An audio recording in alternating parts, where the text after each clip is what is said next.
என்னை கருத்தாக வழுவாமல் கைகளை உயர்த்தி எடுத்தீர். glory எடுத்தீர். ஆமென். கொடுத்தீர் உம்மையோ.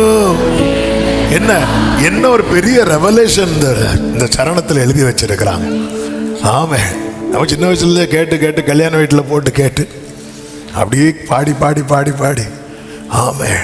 எடுத்தீர் என்னையும் உமக்காக, கொடுத்தீர் உம்மையும். ஆமென். அது ஆக்சுவலாக அதோட மீனிங் இப்படி தான் சொல்லியிருக்கணும். கொடுத்தீர் உம்மை எனக்காக, அதுக்கப்புறம் தான் எடுத்தீர். முதல்ல கொடுத்தார், அதுக்கப்புறம் தான் எடுத்தார். ஆமாம். தம்முடைய ரத்தத்தை கொடுத்துட்டு நம்மை அவருடைய ராஜாக்களாக, ஆசாரியர்களாக தெரிந்தெடுத்தார். எப்படி தெரிந்தெடுத்தார்? எப்பொழுது தெரிந்தெடுத்தார்? எதற்காக தெரிந்தெடுத்தார்? எபேசியர் 1வது அதிகாரம் அதனுடைய 4வது வசனத்தில் இப்படி சொல்லப்பட்டிருக்கிறது. தமக்கு முன்பாக, எல்லாரும் சொல்லுங்க பார்க்கலாம், பிதாவாகிய தேவனுக்கு முன்பாக. இந்த வார்த்தைகள் எல்லாம் நீங்க நல்லா கவனிக்கணும். தேவனுக்கு முன்பாக நாம் அன்பில் பரிசுத்தம் உள்ளவர்களும். ஆமா. எதுல பரிசுத்தம் இருக்கணுமா? சத்தமா சொல்லுங்க. யாருக்கெல்லாம் அன்பு இருக்கு அப்படி கேட்டா எல்லாரும் கை தூக்கும். ஆமா. நம்முடைய அன்புல என்ன இருக்கணுமா? பரிசுத்தம் இருக்கணுமா? நம்முடைய அன்புல பரிசுத்தம் இருக்கணும் அப்படின்னா நமக்குள்ள எந்த அன்பு தான் ஊற்றப்படணும்? தேவ அன்பு ஊற்றப்படணும். ஆமே. தேவ அன்பு எதற்கு பிறகு ஒரு மனுஷனுக்கு பரிசுத்தாவின் அபிஷேகம் நிறைவாய் கிடைக்கிறதோ அவனுக்குள்ளே அந்த தேவ அன்பு என்ன செய்யப்படுகிறது தெரியுமா? ஊற்றப்படு. அன்பில் பரிசுத்தம் என்ன தெரியுமா? ஆமா. ஒருத்தங்களோடு பழகிறதுல அதுக்குள்ள எது வெளிப்படுறதுக்கு வாய்ப்பு இருக்காது தெரியுமா? இச்சை வெளிப்படுவதற்கு வாய்ப்பு இருக்காது. சில சொல்லுவாங்க தெரியுமா, ஃப்ரெண்ட்ஸாக தான் பேசிட்டு இருக்கிறோம், கொஞ்ச நாளே இன்விடேஷன் கார்டோட வருவாங்க. ஃப்ரெண்ட்ஸாக பேசினது. அன்பில் என்ன? இந்த அன்பில் பரிசுத்தம். இந்த பாருங்க, நல்லா சிரிச்சு பேசிட்டு இருப்பாங்க. நம்ம லைஃப்ல ஒரு உயர்வோ ஒரு மேன்மையோ அப்படி வந்து அவங்கள்ட்ட, இப்படி வந்து எனக்கு இங்கே ஒரு வேலை கிடைச்சி, எனக்கு எல்லாம் குயிக்காக கிடைச்சிட்டு, எனக்கு நாளோ ஒரு 30,000 ரூபா சம்பளம் கிடைக்கும்னு பார்த்தேன், எனக்கு 1 லட்ச ரூபா வரைக்கும் சம்பளம் கொடுக்குறாங்க அப்படி சொல்லும்போது முகம் இந்த செல்ஃபி எடுத்த மாதிரி போகுதுன்னா நம்ம கிட்ட அன்பில் என்ன இல்லை தெரியுமா? சத்தமாக சொல்லுங்க, பரிசுத்தம் இல்லை. ஒருத்தங்களுடைய வளர்ச்சியை பார்த்து, ஒருத்தங்களுடைய உயர்வை பார்த்து, ஆமே, ஒருத்தங்க கனி கொடுக்கறத பார்த்து நமக்குள்ள ஏதாவது நம்ம வந்து வெளியே காண்பிக்கணும்னு இல்லை, நம்மளை தன்னைத்தானே நிதானிக்கணும். ஆவிக்குரியவன் நிதானிக்கிறவனா இருக்கு. நம்ம ஐயோ இவங்க வளர்றதை பார்த்து நமக்கு ஏன் நெஞ்சு ஒரு மாதிரி உறுத்துது, நமக்கு ஏன் முகம் மாறுது, நமக்கு ஏன் எரிச்சல் வருது? அப்போ நம்மக்கிட்ட ஏதோ ஒரு குறை இருக்கிறது. அப்போ அன்பில் பரிசுத்தம் இல்லைன்னா நமக்கு தேவனுக்கு முன்பாக நிற்க முடியாது.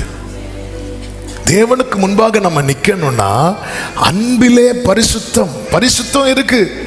எல்லாத்துலேயும் நம்ம எல்லாத்தையும் நீட்டாக பார்க்குறோம், ஆனால் அந்த அன்பில் பரிசுத்தம் இருக்குல்ல, அது ஜீசஸ் வெளிப்படுத்தினார். நீங்கள் நல்லா கவனிச்சிங்கன்னா தெரியும். இயேசுவை சுற்றி பாவிகள் இருந்தார்கள், ஆயக்காரர்கள் இருந்தார்கள், விபச்சாரம் செய்தவங்க இருந்தாங்க இயேசு பக்கத்தில். இயேசு வந்து ரொம்ப நேரம் ஒரு ஸ்திரீ கிட்ட பேசிட்டு இருந்தார். யாருக்கிட்ட தெரியுமா? சமாரிய ஸ்திரீ கிட்ட பேசிட்டு இருந்தார்.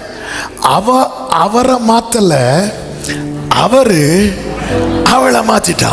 காரணம், அந்த அன்புல பரிசுத்தம் இருந்துச்சு. நம்முடைய அன்புல பரிசுத்தம் இருந்தா நம்ம கூட ஒருத்தங்க வந்து பழகும் போது மாறிடுவாங்க. சாது சுந்தர் சிங் என்கிற தேவ மனிதர், சாது சுந்தர் சிங், அவர் இப்போ இல்லை, 200-300 ஆண்டுகளுக்கு முன்பாக வாழ்ந்தவர். அவர் வந்து சீக்கிய மதத்திலிருந்து கிறிஸ்துவை ஏற்றுக்கொண்டு வந்ததுனால ரொம்ப டார்ச்சர் ஃபேமிலியில். சூசைட் பண்ணுற ரேஞ்சுக்கு போகும்போது தான் கர்த்தர் அவரை சந்தித்து ஏற்றுக்கொண்டு ஆண்டவருக்காக ரொம்ப வைராக்கியமாக ரொம்ப ரொம்ப வைராக்கியமாய் நின்று எவ்வளோ எதிர்ப்புகள், பல இடத்துல ஊழியம் செஞ்சுட்டு ஒரு நாளில் அவருடைய சொந்த ஊருக்கு வரார். அவருடைய புத்தகத்தில் படித்தது, சொந்த ஊருக்கு வந்தபோது அவர் ஒரு வீட்டில் குடியிருக்கிறார். அவங்க அப்பா அதை கேள்விப்பட்டு என்ன பண்ணுறாங்க தெரியுமா? வாலிப வயசு வேற. அப்போ இவனை எப்படியாவது நம்ம லைனுக்கு கொண்டு வரணும்னு சொல்லிட்டு அவங்க இனத்தில் உள்ளவங்கள்ட்ட பேசி ஒரு அழகான ஸ்திரீயை பேசி அவர் இருந்த ரூமுக்குள்ளே என்ன பண்ணுறாங்க அப்படின்னா பேசி மெதுவாக உள்ளே விடுறாங்க. கொஞ்ச நேரம் ஆச்சு, ஆள் வெளியே வரல. எல்லாரும் வெளியே நின்று சக்சஸ் அப்படின்னு இருக்கும்போது ஆள் வெளியே பைபிளோடு வருது. ஹல்லேலூயா. அவங்க என்ன நினைச்சாங்கன்னா இவா போய் அவரை மாத்திருவான்னு. ஆனால் அவர் போய் சுவிசேஷம் சொல்லி இந்த அம்மா ரட்சிக்கப்பட்டு வெளியே வராங்க. ஆமென். பாருங்க, கிறிஸ்துவோடு ஒருத்தன் இணைந்து இருக்கும் போது அவன் எந்த அளவுக்கு தூய்மையாக்கப்படுவான் என்றால், அவனை கெடுக்கணும்னு நினைச்சு ஒருத்தன் என்றானா கூட அவனும் தொடப்படுவான். ஹல்லேலூயா. ஆமென், ஆமென். ஒரு அமெரிக்கா தேசம் நினைக்கிற ஒரு தேவ ஊழியர் ஒரு குறிப்பிட்ட ஊரில் அவருடைய வாலிப பருவத்திலையும் அவர் வாழ்ந்த வாழ்க்கை எப்படிப்பட்ட, அவருக்கு ஒரு கேர்ள் ஃப்ரெண்ட் இருந்துச்சு. அதெல்லாம் விட்டுட்டு வேற ஊருக்கு போயிட்டார். அதுக்கப்புறம் தேவன் அவரை சந்தித்தார், தேவன் ரட்சித்தார், ஒரு பெரிய ஊழியக்காரராக மாறினார். அவர் போகிற இடத்துலலாம் டெலிவரன்ஸ், போகிற இடத்துலலாம் பெரிய க்ரூசைட், பெரிய பெரிய ரட்சிப்பின் கிரியைகள் நடக்கிறது. பல வருடம் கழித்து மீண்டும் தம் சொந்த ஊருக்கு வரும்போது இந்த சகோதரி பார்க்குறாங்க, அவருக்கு வந்திருக்கிறார், என்னுடைய பழைய பாய் ஃப்ரெண்டு வந்திருக்கிறார் அப்படி சொல்லிட்டு அந்த பெரிய க்ரௌட் நடுவில் சைடில் போய் நிற்கிறாங்க. இவர் நடந்து போகும்போது அவர் பிளான் என்னன்னா, இவருடைய கையை பிடிக்கணும் அப்படின்னு பிளான். இவர் நடந்து போயிட்டே இருக்கும்போது இப்படி கையை பிடிச்சிட்டு அவருக்கு பேரை சொல்லி இந்த ஸ்திரீ கூப்பிடுறாங்க. கூப்பிட்டது அவரை ஒன்றுமே பண்ணல. அவர் இப்படி திரும்பி இப்படி பார்த்தார். அந்த இடத்துல முழங்கால் போட்டு அந்த அம்மா அழுதுட்டாங்க. அந்த இடத்துல முழங்கால் போட்டு இப்படி பார்த்ததும் அந்த சகோதரிக்கு தாங்க முடியல. அந்த இடத்துல தெய்வீக தொடுதல் அங்கே உண்டாகி அந்த கூட்டத்தில் முழங்கால் போட்டு அந்த இடத்துல இருந்து பாவ அறிக்கை செஞ்சு ஒப்பு கொடுத்ததாக அந்த ஊழியரை குறித்த ஒரு சாட்சியை நான் பார்த்தேன். இந்த அன்பில் பரிசுத்தங்கிறது ரொம்ப பவர்ஃபுல்லானது. அன்பே பெரியது. நம்ம மணிக்கூர் கணக்கா செய்கிற பிரசங்கத்தில் நடக்காத கிரிய நம்முடைய அன்பு தூய்மையாகும் போது அது வெளிப்பட ஆரம்பிக்கும். நல்ல கரங்களை தட்டி ஆமேன்னு சொல்லுங்க பார்க்கலாம். அப்போ இதுல தான் வந்து ஆண்டவருக்கு முன்பாக வந்து நம்மளை கொண்டு வந்து அவர் நிறுத்த விரும்புகிறார். இதுக்காக அனுப்பப்பட்டவர் தான் ஆண்டவராகிய இயேசு கிறிஸ்து. என்னையும் உங்களையும் பிதாவாகிய தேவனுக்கு முன்பாக நிறுத்தி, எவ்வளோ பெரிய மேன்மை அது, எவ்வளோ பெரிய பாக்கியம். ஒருவரும் சேரக்கூடாத ஒளியில் வாசம் பண்ணுகிறவருக்கு முன்னாடி இருளில் இருக்கிற எனக்கும் உங்களுக்கும் வெளிச்சம் தந்து நம்மை கொண்டு போய் நிறுத்த வேண்டும் என பிதா சித்தம் வைத்து என்ன செய்தார் தெரியுமா? நாம் அன்பில் பரிசுத்தம் உள்ளவர்களும் குற்றமில்லாதவர்களுமா இருப்பதற்கு அவர் உலக தோற்றத்துக்கு முன்னே கிறிஸ்துவுக்குள் நம்மை. அப்ப ஒரு காரியம் நிச்சயம், கிறிஸ்துவுக்குள் இல்லைன்னா இது ரெண்டும் அடிபடும். எது ரெண்டும் அடிபடும்? அன்பில் பரிசுத்தம். நம்ம வந்து நமக்குன்னு சில திருப்தி இருக்கு. டெய்லி ஜோம் பண்ணி பைபிள் படிச்சு ஒயிட் அண்ட் ஒயிட் போட்டால் நமக்கு ஒரு திருப்தி வரும். என்ன தெரியுமா? நான் எப்படி இருக்கிறேன்? பரிசுத்தமா இருக்கிறேன். இல்ல, தேவன் எனக்கு ஏற்ற பரிசுத்தவான்கள், எனக்கு ஏற்ற அப்படின்னா அவர் பார்த்து ஓகே சொல்லணும். இந்த புடம் எடுக்கிற அந்த கொல்லனாகட்டும் பாருங்க, பொன்னையோ வெள்ளியோ புடமிடும் போது பார்த்துட்டு இருக்கிற நம்ம, சார் போதும் சார் ரொம்ப தீயில கிடக்குன்னு சொன்னாலும் எடுக்க மாட்டாங்க. அவருக்கு ஓகே ஆகணும். அதுவும் வெள்ளியை புடமிடுறத குறித்து இப்படி சொல்லுவாங்க, அந்த வெள்ளியை புடமிட்டு இப்படி பார்ப்பாராம். பார்க்கும்போது அதுல இவருடைய ஃபேஸ் வந்து தெரியணுமா. அது தெரியறது வர திரும்ப திரும்ப போட்டு எடுப்பாங்க. அவருடைய சாயல் நம்மில் எப்பொழுது வெளிப்படுகிறதோ அப்போதான் நம்ம கரெக்டா பரிசுத்தமாக இருக்கிறோம்னு அர்த்தம். அதனாலதான் பரிசுத்தம் உள்ளவன் இன்னும். அப்போ நான் அன்பில் பரிசுத்தம், இதெல்லாம் சாத்தியமாகுமா? எப்படி சாத்தியம்? கிறிஸ்துவோடு, கிறிஸ்துவில், கிறிஸ்துவுக்குள் என்கிற அனுபவம் நம்முடைய வாழ்க்கையில தொடரும் போது, வளரும் போது இது நிச்சயம் சாத்தியம் ஆகும். கிறிஸ்துவோடு கூட. ஆமென். உலக தோற்றத்துக்கு முன்னே நம்மை தெரிந்தெடுத்தார். எப்படி தெரிந்தெடுத்த கர்த்தர் கொஞ்சம் யோசித்து பாருங்க. உலக தோற்றத்துக்கு முன்னேன்னா, இந்த பூமி எல்லாம் படைப்பதற்கு முன்னதாக கிறிஸ்துவுக்குள், அதாவது எல்லாருக்காக கிறிஸ்து மரித்தார். ஆனால் எல்லாரும் ரட்சிக்கப்பட்டாங்களா அப்படின்னு பார்த்தா நிச்சயமா இல்லை. அது ஒரு பெரிய கேள்விதான். ஆண்டவர் வருகை குறித்து உவமையை சொல்லும்போது 2 பேர் படுத்திருப்பாங்க, ஒருவன் எடுத்துக்கொள்ளப்படுவான், ஒருவன் கைவிடப்படுவான்.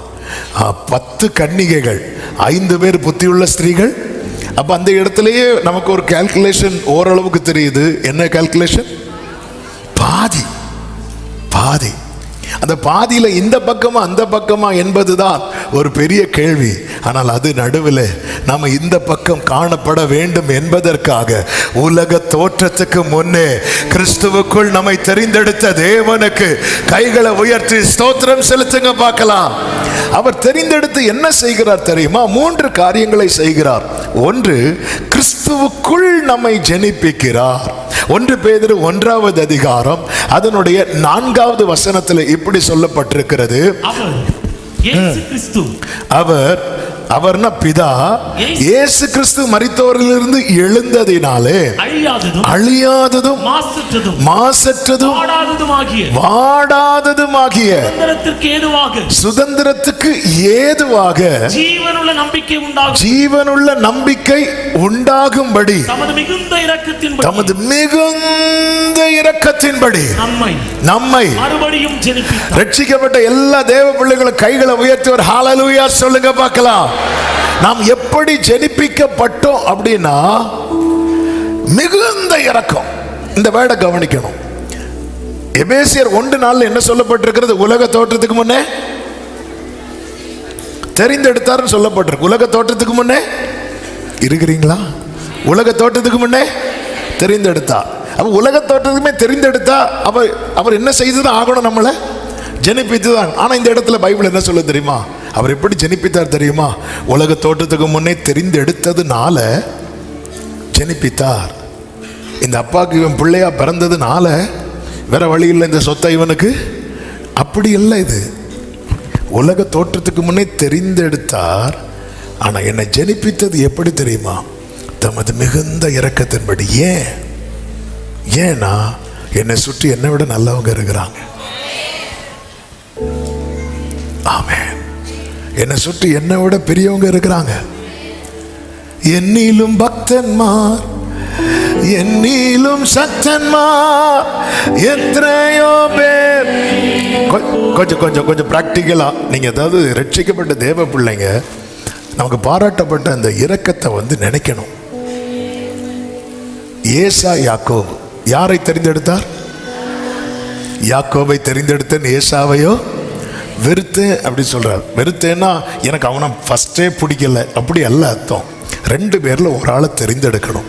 அவர் தெரிந்தெடுத்தது யாரை தெரியுமா? யாக்கோபை. எப்போ தெரிந்தெடுத்தார்? ஆண்டவர் ரெபெக்காள் வயிற்றுல இருக்கும்போதே ஆண்டவர் சொல்லிடுவார், மூத்தவன் இளையவனை. அப்போ இது உலக தோற்றத்துக்கு முன்னே கர்த்தர் தெரிந்தெடுத்த. தாயின் கருவில் நீ உருவாகும் முன்னே உன்னை நான் பெயர் சொல்லி அழைத்தேன் அப்படின்னு ஆண்டவர் சொல்லுகிறார். இப்போ வளர்ந்தாச்சு. வளர்ந்த பிறகு பார்த்தா 2 பேர்ல உண்மையிலே நல்லவன் யாரு? எதை வச்சு சொல்றீங்க? ஆமா, நீங்க கேட்டீங்க, நாங்க சொன்னோம். எதை வச்சு சொன்னீங்க? வாயை வச்சு தான் சொல்லுவோம், வேற எதை வச்சு சொல்லுவோம்? 2 பேர் கொஞ்சம் யோசித்து பாருங்க. சரி, நம்ம ஈசா கிட்ட கேட்போமா? உங்க 2 பிள்ளைங்கள்ல உங்களுக்கு யாரை ரொம்ப பிடிக்கும் அப்படி கேட்டா கண்டிப்பா யாராவது சொல்லுவாங்க தெரியுமா? ஏசாவை தான் ஈசாக்கு சொல்வார். ஒன்று மூத்த குமாரன். இன்னொரு அவருடைய கேரக்டரை பாருங்க. தாவீது யாக்கோபை ஏமாத்துறான். அப்பா சொல்றாரு ஏசாட்ட, நீ போய் வேட்டையாடி எனக்கு பிடிச்சு கொண்டு வா. இந்த வேட்டையாடி பிடிச்சு கொண்டு வர்றது ரிஸ்கா, வீட்டில் இருக்க ஒரு ஆட்டுக்குட்டி எடுத்து அடிக்கிறது ரிஸ்கா? எது ரிஸ்க்கு? ஆனால் இவன் வீட்டில் இருக்கிற ஆட்டை ஏசாவே அடித்து இதை நான் வேட்டையாடினது சொன்னால் அவர் நம்பாமல போவார். அவருக்கு மட்டன் தேவை. நீ வேட்டையாடினா என்ன, வீட்டில் ஆடினா என்ன? அவர் சாப்பிடாமல போக போகிறாரு. ஏமாத்திருக்கலாம். அவன் அப்பாவை ஏமாத்தணும்னு நினைக்கல. அவன் போகிறான். போயிட்டு வரதுக்குள்ள நம்மால் என்ன பண்ணிட்டாரு? நேராக போய், அப்பா நான் ஏசா வந்திருக்கிறேன். அது எவ்வளோ சீக்கிரம் வந்துட்ட, அது உம்முடைய தேவன் எனக்கு எல்லாவற்றையும். நான் போனதுமே மான் என் முன்னாடி வந்து விழுந்துட்டு அதுவே படுத்துட்டு அப்படி சொல்லி பேசி இவர் ஏமாத்திட்டார். இப்போ திருப்பி யார் வரா? ஏசா வரா. ஏசா வந்ததும் எல்லா ஆசீர்வாதத்தையும் யார் வாங்கிட்டு போயிட்டா? யாக்கோபு வாங்கிட்டு போயிட்டான். இப்போ ஈசாக்கால ஏசாவுக்கு ஏதாவது பிரயோஜனம் உண்டா? ஒரு பிரயோஜனம் கிடையாது. அப்படி இருந்தும் ஏசா சொல்றான், எங்க அப்பா இருக்கிறது வரைக்கும் நான் யாரை தொடமாட்டேன் தெரியுமா? யாக்கோவை தொடமாட்டேன். ஏன் தொடமாட்டேன் தெரியுமா? அது எங்க அப்பாவுக்கு வேதனையை கொடுக்கும். ஆனா யாக்கோபு கொஞ்சமாவது நினைச்சானா, நான் இப்படி ஏமாத்தி வாங்கிட்டு போறது நாளைக்கு அப்பாவுக்கு தெரிஞ்சிட்டுனா அப்பாவால் இது தாங்க முடியாது, அப்பாவால் இது எப்படி சகிக்க முடியும் நினைச்சிருப்பாரா? நினைக்கவே இல்லை. நமக்கு காரியம் நடந்தா போதும். ஆமென். இதுதான் யாக்கோபே. ஆனா ஏசாவை பாருங்க, ஆமென், இல்லை எங்க அப்பாவுக்காக நான் துக்கிக்கும் நாட்கள் வரும். அதன் அர்த்தம் என்னன்னா, எங்க அப்பா ஒரு நாள்ல மரிப்பாங்க. அதுக்கு பிறகு அவன் இவ்வளவு நல்லவனை விட்டுட்டு என்னில் என்ன கண்டி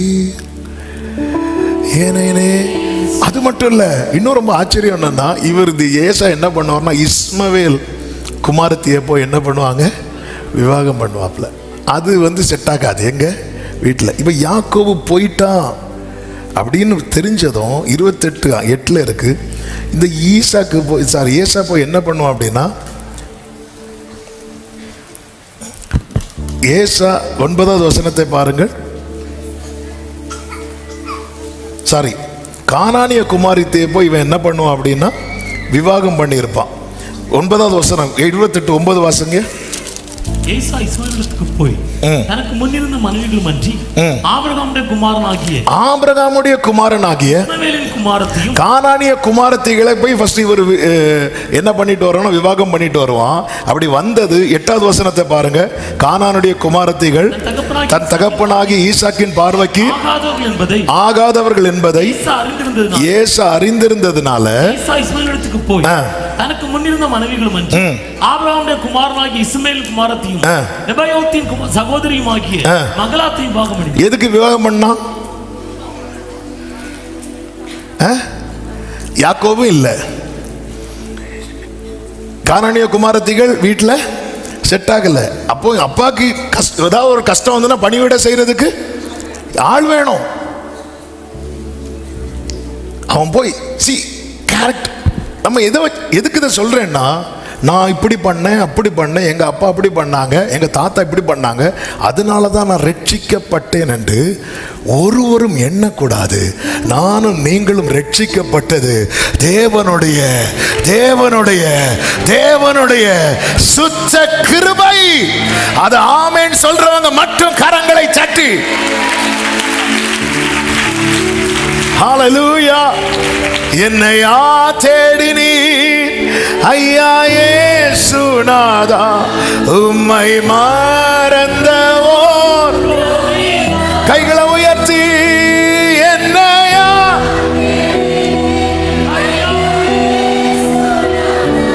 அடிமை. அதாவது ஏசா செஞ்சது அன்னைக்கு ஒரு பிரமாணம் கிடையாது, ஒன்றும் கிடையாது. ஓகே, அவர் அப்படி பண்ணிட்டு வந்தான். அதனால ஒவ்வொரு ஆளுக்கு செட் ஆகிறத பார்த்து ஒவ்வொன்றும் தூக்கிட்டு வரக்கூடாது. நான் சொல்றதுனுடைய அர்த்தத்தை நீங்க சரியா புரிஞ்சுக்கணும். இது எங்க அம்மாவுக்கு பிடிக்காது, இது எங்க அப்பாவுக்கு பிடிக்கும், அப்படி ஒவ்வொன்றும் கொண்டு வரக்கூடாது. ஆண்டவர் நியமித்ததே ஒண்ணுதான். அந்த ஏசாவுடைய ஹார்ட்டை நான் சொல்றேன், ஏசாவுடைய ஹார்ட். ஏன்னா அவன் ஃபர்ஸ்ட் போய் நேசித்து கொண்டு வந்தது வீட்டுக்கு செட் ஆகல. இப்போ யாக்கோவும் இல்லை, அவரும் வேட்டையாட வெளியே போயிடுவார். அவன் வீட்டில் அப்பாவுக்கு சப்போர்ட்டிவாக யாராவது வேணும். அவன் இப்போ என்ன பண்ண, ஆபிரகாம் குமாரத்தி அப்படிதான் இருக்கு. அப்போதான் ஆபிரகாம் மரித்த போது ஈசாக்கும் இஸ்மவேலும் ஒருமித்து அடக்கம் பண்றாங்க. அப்போ அந்த சீசன்ல ஈசாக்குக்கும் இஸ்மவேலுக்கும் என்ன வரல தெரியுமா? சண்டை வரல. என்ன இருந்தாலும் சகோதரர்கள் தானே. அவன் அப்படி பார்க்குறான். சரி, அப்பாவை இப்படியாவது பெரிய ஒரு வயசு காலத்தில் அப்பா ஆசீர்வாதத்தை எல்லாம் கொடுத்துட்டார். கொஞ்சம் யோசித்து பாருங்க. அப்பா நடந்து ஏன்பா போறீங்க, என் கூட பைக்கில் வாங்கப்பா, நான் பாரதிபுரத்தில் கொண்டு போய் விடுறேன்ப்பா. அவனுடைய நோக்கம் என்னன்னா ஃபுல் டேங்க் பெட்ரோல் அடிக்கணும். அப்பா கூட்டியாச்சு. அப்பா பைக்கில் ஏறினதும், அப்பா பெட்ரோல் அடிச்சுட்டு போகலாமா? மகனே என்கிட்ட காசு இல்லைப்பா. அப்பா பைக்கில் போகிறது வயசு காலத்து நல்லதில்லை, இறங்கி நடந்து வாங்க. ஆமாம். அதாவது இந்த மனுஷனால் இனி எனக்கு எந்த பிரயோஜனம் இல்லைன்னு தெரிஞ்சதும் பெற்றோரையே கைவிடுகிற எத்தனை பிள்ளைகள் இருக்கிறாங்க தெரியுமா? ரட்சிக்கப்பட்ட பிள்ளைகளை சொல்லிட்டு இருக்கிறேன். உலக மக்களை பற்றி நம்ம எதுக்கு பேசணும்? எத்தனை பேர் எத்தனை பேர் எத்தனை பேர் அங்கே சேரிட்டிக்கெல்லாம் கொடுப்பாங்க, மிஷினரிகளுக்கெல்லாம் கொடுப்பாங்க, எங்கெங்கேயும் கொடுப்பாங்க, பெற்றோரும் கொடுக்க மாட்டாங்க. ஆண்டவரே வட இந்தியாவை ரட்சியும், ஆண்டவரே. அவங்களுக்கு எல்லாம் பயங்கரமான ஜெபமா இருக்கும். வீட்டில் பெற்றோர் தண்ணிக்கு துடிச்சிட்டு இருப்பாங்க, ஒரு பண்ணாவது வாங்கி தர மாட்டாங்களே ஏங்கிட்டு இருப்பாங்க. எத்தனை யாக்கோபுகள் இப்படி இருக்கிறோம். இந்த ஏசா கேட்குறான், அப்பா இந்த ஒரு ஆசீர்வாதம் தானப்பா, வேற ஒன்றுமே கிடையாதாப்பா, எல்லாமே வாங்கிட்டு போயிட்டான்ப்பா. நீ இருந்தாலும் இருப்ப, ஆனாலும் அவன் கீழே தான் இருப்ப. நீ எல்லாம் எனக்கு ஒரு அப்பாவா? அவன் வேட்டையாடுறவன், மிருக குணம் உள்ளவன் ஏசா. அவன் ஒரு அம்பெடுத்து தகப்பன கருணை கொலை பண்ணியிருக்கலாம், பண்ணல பண்ணல. அவன் பார்க்குறான், சரி தம்பி யாக்கோபு போயிட்டான், கானானிய ஸ்திரீ இங்கே செட் ஆகாது, வீட்டிலேயே சேர்க்க மாட்டேங்கிறான். அவன் அப்பாவுக்கு ஏதாவது ஒரு நஷ்டம் கஷ்டம்னா கூட இருக்கிறதுக்கு போ.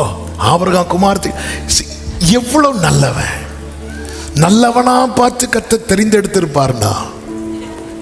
யாக்கோபை பத்தி ஆண்டவர் சொல்றாரு கேளுங்க, நீ பிறந்ததுலேருந்தே துரோகம் பண்ணுவா என்று எனக்கு தெரியும். நம்முடைய வாழ்க்கை நமக்கு தேவன் பாராட்டின அந்த மிகுந்த இரக்கம். எத்தனை பேர் இந்த பகல் வேளையில் ஆண்டவருக்கு நன்றி செலுத்த விரும்புறீங்க? கைகளை உயர்த்தி, சேற்றில் நின்றென்னை தூக்கி எடுத்து மாற்றி உள்ளம் போதி தாக்கினாரே. சேற்றில் நின்றென்னை தூக்கி எடுத்து, கைகளை உயர்த்தி சொல்வோம், கல்லாரைய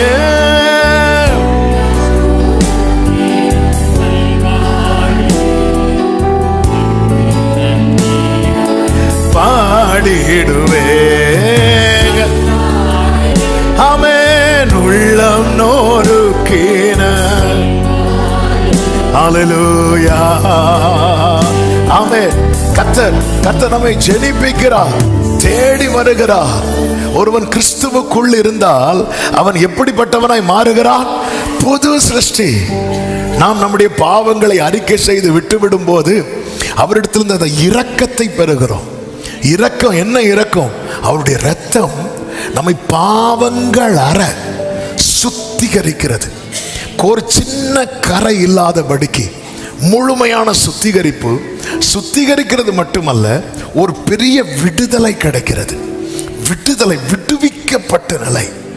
ஆமென். இனி எனக்கும் விக்கிரகத்துக்கும் என்ன என்று எப்ராஹிம் சொல்லுவோம். அதுதான் உண்மையான ரட்சிப்பு. உண்மையான ரட்சிப்பு. இனி எனக்கும், அதாவது நம்ம மன்னிப்பை பெறுறதுல திருப்தி அடைகிறோம். எனக்கு நான் போனேன், நான் பண்ண தப்ப நினைச்சு ஆண்டவர்கிட்ட அப்படி பெருமூச்சு விட்டதும் மன்னிச்சிட்டாரு. ஒரு தேவ பிள்ளை மன்னிப்புல மட்டும் திருப்தி அடையக்கூடாது. இனி அந்த பாவம் என் வாழ்க்கையில இல்லைங்கிற ஒரு அனுபவத்தில் வரணும். அதுதான் உண்மையான டெலிவரன்ஸ். எத்தனை பேர் அதை வாஞ்சிக்கிறீங்க? கைகளை உயர்த்தி ஆமேன்னு சொல்லுங்க பார்க்கலாம். நம்ம மன்னிப்பு கேட்போங்க, நம்ம மன்னிப்பு கேட்போம். அவர் இரக்கமுள்ள தேவன். ஆமே. எத்தனை முறை கேட்டிருப்போம். ஆமே. நம்ம யூதாச துரோகிமோ, யூதாஸ் ஒரே ஒரு வாட்டி தெரியாம காட்டி கொடுத்துட்டான். அவன் என்ன, அவனுடைய மைண்ட் செட் என்ன அப்படின்னா, அதாவது நான் ட்ரிவாண்ட்ரத்தில் சவுண்ட் இன்ஜினியரிங் கொஞ்ச நாள் படிச்சுட்டு இருந்தேன். அப்போ அங்கே இருந்த ஒருத்தர் ஒரு மூவி எடுத்தார். அந்த மூவி என்ன அப்படின்னா ஒரு அவார்டு ஃபிலிம் மாதிரி எடுத்தார். அதில் என்ன அப்படின்னா யூதாஸ் கேரக்டரை வச்சு, யூதாஸும் ஜீசஸும் இது அந்த கேரக்டர். அதில் என்னை மியூசிக் பண்ண சொல்கிறதுக்காக என்கிட்ட அந்த ஸ்டோரியை சொல்கிறாங்க. யூதாஸை நாங்கள் யூதாஸை ஃபோக்கஸ் பண்ணி எடுக்கிறோம், நீங்கள் என்ன ஃபோக்கஸ் பண்ணி எடுக்கிறீங்க அப்படி கேட்கும்போது பைபிள் ஸ்டோரியை வச்சு யூதாஸ் இயேசுவோடு கூடவே ட்ராவல் பண்ணிகிட்டு இருக்கிறான். அதாவது ஒவ்வொரு இடத்துல இயேசுவை நிறைய வாட்டி பிடிக்க வருவாங்க. பிடிக்க வர இடத்துலலாம் அவன் என்ன பார்க்குறான் அப்படின்னா, இயேசு எஸ்கேப் ஆகிறத பார்க்குறான். அதாவது இயேசுவை பிடிக்க வருவாங்க, இயேசு என்ன செய்வார்? மறைந்து போவார். இதை 3 வருஷமா யார் பார்த்துட்டு இருக்கிறா? யூதாஸ் பார்த்துட்டு இருக்கிறான். இப்படி பார்த்தவன் அவன் என்ன டிசைட் பண்ணிட்டான் தெரியுமா? எப்படியும் அவரை பிடிக்க அவர் என்ன செஞ்சிருவார்? மறைஞ்சு போயிடுவார். நம்ம என்ன பண்ணுவோம்? கிடைக்கிறத வாங்குவோன்னு சொல்லிட்டு இவன் என்ன பண்ணிட்டான்? வாங்கிட்டு அவர் மறைந்து போவார் நினைக்கும் போது அவர் மறைந்து போகல, அவர் பிடி கொடுத்துட்டார். பிடி கொடுத்ததும் அவருக்கு தாங்க முடியல. தாங்க முடியாதது அவன் என்ன பண்றான் அப்படின்னா, அந்த வெள்ளிக்காசை தூக்கி போட்டான். இப்படி ஒரு உலகத்தான் ரட்சிக்கப்பட்டவங்க ஒரு உலகத்தானுடைய அந்த பார்வையில் அவங்க பைபிளை பார்க்குறாங்க. அது 2008 நான் சொல்றது. எனக்கு இன்னைக்கு அது அவன் போட்டுட்டு அவங்க என்ன சொல்ல வராங்க அப்படின்னா, அதாவது இவனும் கம்பில் தொங்குறான், அவரும் கம்பில் தொங்குறாங்க. யூதாஸ், நீ கொஞ்சம் வெயிட் பண்ணியிருந்தா அவர் உனக்காகவும் சேர்ந்து தொங்கி இருப்பார். ஆமென். கொஞ்சம் வெயிட் பண்ணி யூதாஸ் ஒரு வாட்டி காட்டி கொடுத்தான். ஒரு வாட்டி. நம்ம எத்தனை வாட்டி காட்டி கொடுத்துட்டு யூதாஸ் தூக்கி எறிஞ்ச நம்ம தூக்கி எறியல. நம்ம இன்னும் இடுப்பெல்லாம் கட்டி வச்சுட்டு மன்னிச்சிருங்க ஆண்டவரே, மன்னிச்சிருங்க ஆண்டவரே. ஆமென். மன்னிப்பு கிடைக்குது அவருடைய இரக்கத்தினால. நமக்கு மன்னிப்பு மட்டுமல்ல தேவை, மீட்பு தேவை. ஆமென். எல்லாரும் சொல்லுங்க பார்க்கலாம், என்ன தேவை? மீட்பும் தேவை. மீட்பு தேவை. அந்த மீட்பு தான் ஆண்டவர் சொல்ற, நானும் உன்னை குற்றவாளியா தீர்க்கல, இனி அப்ப நான் இனி பாவம் செய்யக்கூடாதுன்னா எனக்கு அந்த டெலிவரன்ஸ் தேவை, எனக்கு அந்த மீட்பு தேவை. எகிப்தியனுக்கு என் மேல இனி அதிகாரம் இருக்கக்கூடாதுன்னா எனக்கு மன்னிப்பு மட்டும் கிடைத்தால் போதாது, அந்த எகிப்து எல்லையிலிருந்தே என்னை எங்க கொண்டு வந்திருக்கணும்? வெளியே கொண்டு வந்திருக்கணும். அதற்காகவே அனுப்பப்பட்ட ஒருவர் தான் நம் ஆண்டவராகிய இயேசு கிறிஸ்து. கைகளை உயர்த்தி ஒரு ஆமென் சொல்லுங்க. அப்ப என்னிடத்தில் வருகிறவனை நான் புறம்பே தள்ளேன். நான் தான் வாசல் அப்படிங்கிறார். நீ எனக்குள்ள வந்தாதான் வெளியே போக முடியும். சத்தமா ஒரு ஆமென் சொல்லுங்க பார்க்கலாம். வேற டோருக்கு ஓப்பனே ஆகாது. நீ இயேசு கிட்ட வந்தா உனக்கு ஒரு டோர், ஒரு புதிய பிகினிங் கிடைக்கிறது. முந்தினவைகள் நினைக்கப்படுவதில்லை, பூர்வமானவைகள் சிந்திக்கப்படுவதில்லை. இதோ நான் என்ன செய்கிறேன்? புதிய காரியத்தை செய்கிறேன், புதிய காரியத்தை செய்கிறேன். கர்த்தருக்கு மாத்திரம் மகிமை உண்டாவதாக. அப்போ இயேசுவின் இடத்துல வரும்போதுதான் அந்த ரட்சிப்பு எப்படி கிடைக்கிறது? மிகுந்த இரக்கம் வைத்து ஒவ்வொரு நாளும், ஆண்டவரே என்னை விட எத்தனையோ பேர் இந்த இயேசு அழுகையை பார்த்து நமக்கு என்ன தோணும் தெரியுமா? கொஞ்சம் இறங்கி இருக்கலாம்ல ஆண்டவரே, கொஞ்சம் இறங்கி இருக்கலாம்ல. அப்ப ஆண்டவர் என்ன சொல்லுவார் தெரியுமா? நான் என்னுடைய அநாதி ஸ்நேகத்தை, அவருடைய லவ்வே என்ன லவ் தெரியுமா? அது யார் மேல வச்சார் தெரியுமா? யாக்கோபு மேல. இன்னைக்கு ரட்சிக்கப்பட்ட ஒவ்வொரு தேவ பிள்ளையும் புரிந்து கொள்ள வேண்டும், இதுக்கு பின்னாக பரலோகம் பாராட்டின கிருபை. நல்ல கரங்களை தட்டி ஹல்லேலூயா. எதற்குமே உதவா இயேசுவின். இப்போ கிறிஸ்துவுடன் மறுபடியும் ஜெனிப்பிக்கப்பட்டோம். வேதம் தெளிவான சத்தியம் சொல்லுகிறது, ஒருவன் மறுபடியும் பிறவாவிட்டால், யோவான் 3:3, மறுபடியும் ஒருத்தன் பிறவாவிட்டால் அவன் தேவனுடைய ராஜ்யத்தை காணவே மாட்டான். நான் சர்ச்சுக்கு ரெகுலரா வர்றதுனால பரலோகத்துக்கு போக முடியாது. நான் மறுபடியும் பிறக்கணும். நான் மறுபடியும் பிறக்கணும்னா நான் எந்த சத்தியத்தை அறிந்து கொள்ள வேண்டும் தெரியுமா? கிறிஸ்துவுக்குள்ள மட்டும்தான் எனக்கு நித்திய ஜீவன் உண்டு என்கிற சத்தியத்தை அறிந்து கொள்ள வேண்டும். ஆபிரகாம் உட்பட பரலோகத்துக்கு போகணும்னா யாருடைய தயவு தேவை தெரியுமா? அதனாலதான் ஆபிரகாம் என்னுடைய நாளை காண ஆசையாயிருந்தான். என்னுடைய நாளை காண அவன் ஆசையாயிருந்தான். கண்டு களி கூர்ந்து. எப்படி களி கூர்ந்திருப்பான்னு நினைக்கிறீங்க? ஆமா, ஆண்டவருக்கு தெரியும்ல எப்படி களி கூர்ந்துருப்பான். அப்பாடா வந்துட்டாரு. இனி நம்ம எங்க போயிடலாம்? பரலோகத்துக்கு போயிடலாம். ஹல்லேலூயா. ஜெனிப்பிக்கிறார். இரண்டாவதாக ஆமென், அவரோடு கூட அவர் மரித்து பிழைத்திருக்கிறது போல நாம. அப்போ அடுத்து என்னது? கிறிஸ்துவோடு கூட அடக்கம் பண்ணப்படுகிற அனுபவம். கிறிஸ்துவுக்குள் ஜெனிப்பிக்கப்படுகிற நிலை. இரண்டாவது, கிறிஸ்துவோடு கூட என்ன செய்யப்படணும்? அடக்கம் பண்ணப்படும். ரோமர் 6:4 வாசியுங்கள்.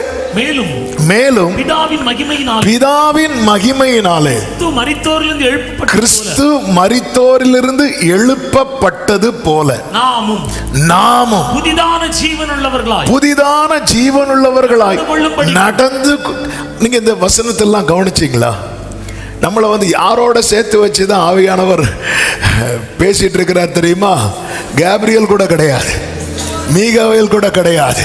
எத்தனை பேருக்கு நான் சொல்றது புரிகிறது? இதை விட பெரிதான மேன்மை இல்லைன்னு சொல்றவங்க நல்ல கரங்களை தட்டி ஹல்லேலூயா ஆமென் சொல்லுங்க பார்க்கலாம். இதுக்கெல்லாம் ஆமென். பிதா இரக்கம் வச்சாரு, இயேசு விட்டு கொடுத்தார். ஆமென். 2 பிள்ளைங்க இருக்கு வீட்டுல, ஒரு சாக்லேட்டை பார்த்தா விட்டு கொடுக்க மாட்டாங்க, அங்க அடி நடக்கும். இதுதான கடமை. எல்லாமே அப்படிதான். இந்த விட்டு இயேசு பாருங்க, அவருடைய ஆமென். என்ன பாக்கியம். தள்ளாமலே என்னை தள்ளாமலே தாங்கின ஒரு தேவப்புள்ள புரிந்து கொள். ஆண்டவர் நம்மளை அப்படிதான் பார்க்க விரும்புகிறார். அதுதான் ரோமர் 8:29. ஆமென். தம்முடைய குமாரனுடைய சாயலா இருக்கும்படிக்கு நம்ம என்ன செய்திருக்கிறார்? முன் குறித்திருக்கிறார். அதாவது என்கிட்ட கிறிஸ்துவ பார்க்கணும். இதுதான் பிதாவினுடைய ஆசை, பிதாவினுடைய அசைன்மெண்ட். யாருக்கு கொடுக்கிறார்? ஜீசஸ் கொடுக்கிறார். ஆமென். ஜீசஸ் வந்துட்டார். இப்போ ரோமர் 8:6-4 ஒரு விஷயம் கூட பாருங்க. அவரை போல வாசிங்க. ஆமென். கிறிஸ்து மரித்தோரிலிருந்து எழுப்பப்பட்டது போல நாமும் புதிதான ஜீவனுள்ளவர்களாய் நடந்து கொள்ளும்படிக்கு. அடுத்த வார்த்தை, அவருடைய மரணத்துக்கு உள்ளாகும் ஞான ஸ்நானத்தினாலே கிறிஸ்துவுடனே கூட அடக்கம் பண்ணப்பட்டோம். அப்போ கிறிஸ்து மரித்து உயிர்த்தது போல அப்படின்னா பைபிள் என்னவே காட்டுறது அப்படின்னா ஜெனிப்பிக்கப்படணும், ரட்சிக்கப்படணும், அடுத்து அடக்கம் பண்ணப்படணும். சில பார்க்குறாங்க மரித்து இவர் அடக்கம் பண்ணி ஸ்தோத்திரம் கூட்டம் நடத்தாம விடமாட்டார் போல. ஆமென்.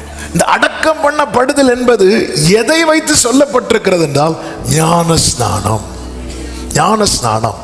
யார் ஞானஸ்நானம் எடுக்கிறாங்களோ அவர்கள் தான் கிறிஸ்துவுடனே அடக்கம் பண்ணப்படுகிறார்கள். எப்படி ஞானஸ்நானம் எடுக்க வேண்டும்? இயேசு கிறிஸ்துவை ஏற்றுக்கொண்டு. அப்போஸ்தலர் 2 இருக்கிறது, அந்த வார்த்தையை சந்தோஷமா ஏற்றுக்கொண்டவர்கள். அப்போஸ்தலர் 2 அதிகாரம் அதனுடைய 41 வசனம். அவனுடைய வார்த்தையை சந்தோஷமா ஏற்றுக்கொண்டவர்கள் ஞானஸ்நானம். பேதுரு யாரை குறித்து பேசிக் கொண்டிருக்கிறான்? இயேசுவை குறித்து. அப்ப இயேசு சந்தோஷம் ஏற்றுக்கொள். சில பார்த்துருக்கீங்களா? போன வருஷம் நினைக்கிறேன், ஒரு தம்பி வந்து பாஸ்டர் அப்படின்னா, என்னப்பா எனக்கு நாளைக்கு ஞானஸ்நானம் வேணும். பரவாயில்ல, இவன் எவ்வளோ துடிப்பாக இருக்கிறானே, ஏன் நாளைக்கு வேணும்? அடுத்த வாரம் கல்யாணம். நான் சொன்னேன், அப்படி நீ நடக்காதுப்பா, எனக்கு முங்கணும். கவலைப்படாத, வந்து முக்குவோன்னு பயப்படாதப்பா. சரி, இந்த கல்யாணத்துக்கு எடுக்கிறது ஞானஸ்நானம் பயம். சிலருக்கு பயம், மரண பயம். ஆமாம், பயம் தலைக்கு ஏறிட்டுனா ஞானஸ்நானம் எடுத்து எப்போ எதுக்கு தெரியுமா? ஒருவேளை முன்ன பின்ன ஆயிட்டுனா. இப்படி சந்தோஷமா ஏற்றுக்கொண்டவர்கள், சந்தோஷமா ஏற்றுக்கொண்டவர்கள். இந்த வீட்டில் கம்பல்ஷன்ல ஃபோர்ஸ் பண்ணி எடுக்க வைக்கிறது, இதெல்லாம் பைபிள் ஏற்றுக்கொள்ளவே. கந்தாக ராஜஸ்திரி மந்திரி சொல்ற, பாரு நான் மந்திரி, எனக்கு ஞானஸ்நானம் தான், அப்படிலாம் தர முடியாது. ஞானஸ்நானம் கொடுக்கணும்னா நீ முழு இருதயத்தோடு விசுவாசிக்கணும். நான் விசுவாசிக்கிறேன்.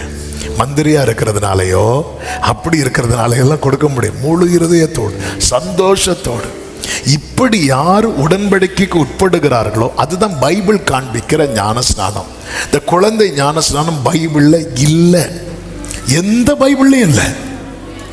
ஆமா, ரோமன் கேத்தலிக் பைபிள்ல இல்லை, வேற எந்த யார் வச்சிருக்கிற பைபிள்லையும் குழந்தை ஞானஸ்நானம் இல்லை. அது கிடையாது. இயேசு குழந்தையா இருக்கும்போது இயேசுவை தூக்கிட்டு போனாங்க. அங்க பிரதிஷ்டை தான் பண்ணாரே தவிர அங்க என்ன கொடுக்கல தெரியுமா? ஞான ஸ்நானம் கொடுக்கல. இயேசுவுக்கு 12 வயசா இருக்கும்போது இயேசுவை கைப்பிடிச்சு நடத்திட்டு போறாங்க. அங்க என்ன கொடுக்கல தெரியுமா? ஞான ஸ்நானம் கொடுக்கல. இயேசுவுக்கு 30வது வயதான போது இயேசுவை யாரும் தூக்கிட்டும் போகல, இயேசுவை யாரும் இழுத்துட்டும் போகல. ஒழுங்கா ஞான ஸ்நானம் ஆகஸ்ட் 1ஆம் தேதி எடுக்கிறியா இல்லையா? ஞான ஸ்நானம் எடுத்தா பைக் வாங்கி தருவேன், அனுப்பி விட்டுறாதீங்க. இந்த மாதிரிலாம் அனுப்பக்கூடாது.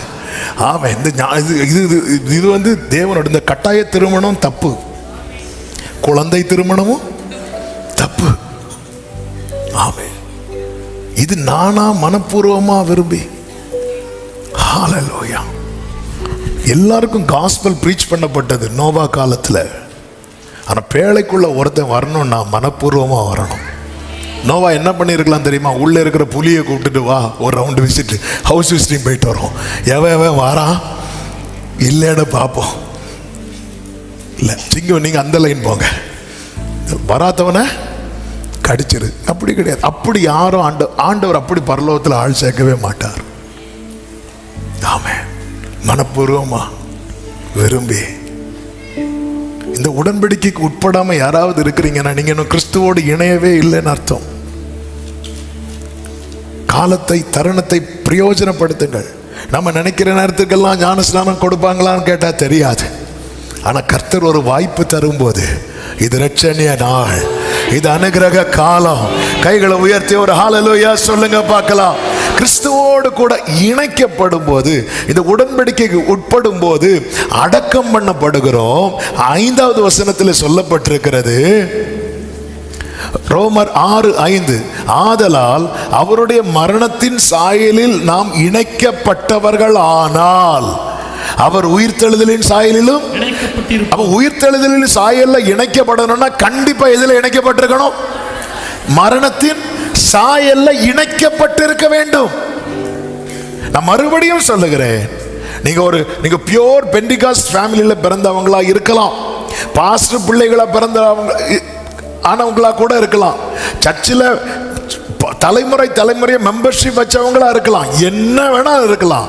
ஆனால் இந்த உயிர்த்தெழுதலின் சாயல்ல இணைக்கப்படணும்னா அந்த மரணத்தின் சாயல்ல இணைக்கப்பட்டு தான் ஆகணும். மரணத்தின் சாயல்ல இணைக்கப்படுவதற்காக ஆண்டவர் ஒரு எளிய வழியை வைத்திருக்கிறார். என்ன எளிய வழி தெரியுமா? நீங்க என்ன செய்யணும்? உடன்படிக்கை செய்யணும். இயேசு கிறிஸ்து யோர்தான்ல ஞானஸ்நானம் எடுத்தார். அவர் மட்டும் நீங்க யோர்தான்ல வந்துதான் ஞானஸ்நானம் எடுக்கணும்னு போட்டிருந்தார்னா நம்ம எல்லாம் அம்போம். அதுவும் இப்போ போக முடியுமாங்க? இல்லை. நம்ம இருக்கிற இடத்துல குளத்துல ஞானஸ்நானம் கொடுத்துருக்குறாங்க, பைபிளில் இருக்கு. ஆற்றுல ஞானஸ்நானம் கொடுத்துருக்குறாங்க. கொர்நேலியும் வீட்டில் கொடுத்தாங்க. வீட்டில் அப்போ எதில் கொடுத்துருப்பாங்க? கண்டிப்பாக தொட்டில் கொடுத்துருப்பாங்க. கடலில் ஞானஸ்நானம், சமுத்திரத்தில் ஞானஸ்நானம். இன்னைக்கும் இது சுற்றி நடந்துகிட்டே இருக்கிறது, எல்லா இடத்துலையும் சுற்றி நடந்துட்டு இருக்கிறது. ஆமே, ஆனால் யாருமே ஒரு கிளாஸ் தண்ணியில்,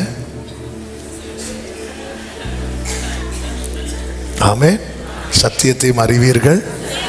இது ஃபுல் காஸ்பல் ரூல்ஸ் எல்லாம் நான் பேசுறது, பரலோகம் எழுதி தந்த வேதத்தை உங்கள் மத்தியில் ப்ரீச் பண்ணிட்டு இருக்கிறேன். அந்த இணைக்கப்படாம பாருங்க, ஒருத்தங்க கூட நான் இணைக்கப்பட்டிருக்கிறேன்னா அவங்க எழும்பும்போது நானும் ஆட்டோமேட்டிக்காக என்ன செய்வேன்? எழும்புவேன். ஹல்லேலூயா.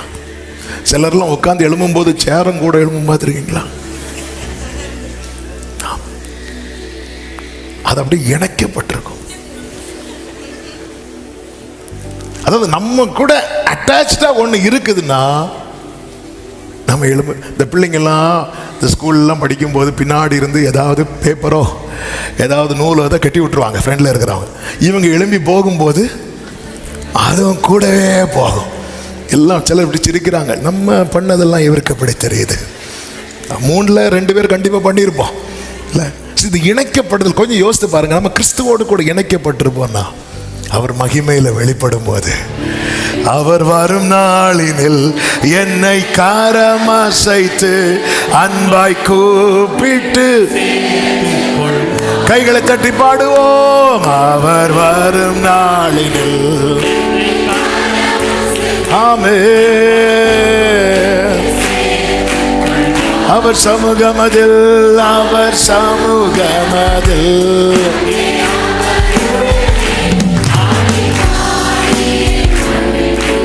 ஆமென். அவர் சமூகமதில்,